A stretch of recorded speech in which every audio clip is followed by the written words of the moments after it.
bamwe abashuubuzi twaganiraho nabo kwetororora Mbarara bayereka amasiko go kwija kutunga amagoba mingi omishuburo yabo ombwiro obwo bw'ebiro bukuru bya Nohiri. Okwetebekanisiza twareka imyenda twagiteka twarga shopping kuko abakastoma tubakabireho bamani so bakastoma bakire nitekateka maybe obundo mbere byo yari aza kwija twaza kusiya nkorwa ko mbere yo 20 bakastoma mbawasa kweyongeramo bakastoma nibiza kandi twenda bizo mu bwinji tibakakanyire munonga kandi twenda bizo mu bwinji. Omuri Mbarara Central Market abashuubuzi abantu bagamba ngo imyaka 2 hingwire bakateganisibwa COVID-19 kandi nanakatara kuba bireno bakoramo hari Independence Park kakaba karyo umwanya mubi. COVID-19 gateganisa munonga ko abantu bakaba batatamura bakaba batakora ki bakaba batajaguza wa Kampala katargayo konka respecting abantu bona abatwire Kampala imyaka 2 respecting kugira ngo bakurgayo bagaruka mu town no.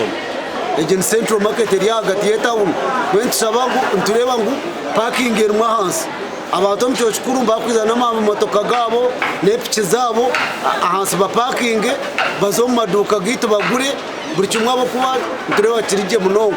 Abashuubuzi aba nabagamba ngo ba customer barabe batakeyonjire ngo bithabire impinduka.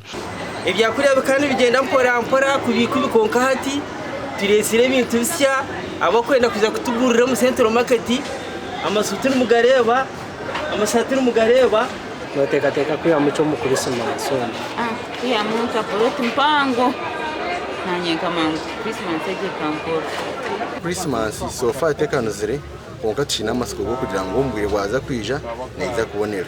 Emyaka 2 hingwire abantu ekiro kikuru cya Nohiri bakacijaguriza mu keshereko ahabwa COVID-19 ahabwa TV West nde Elias Rutuguse.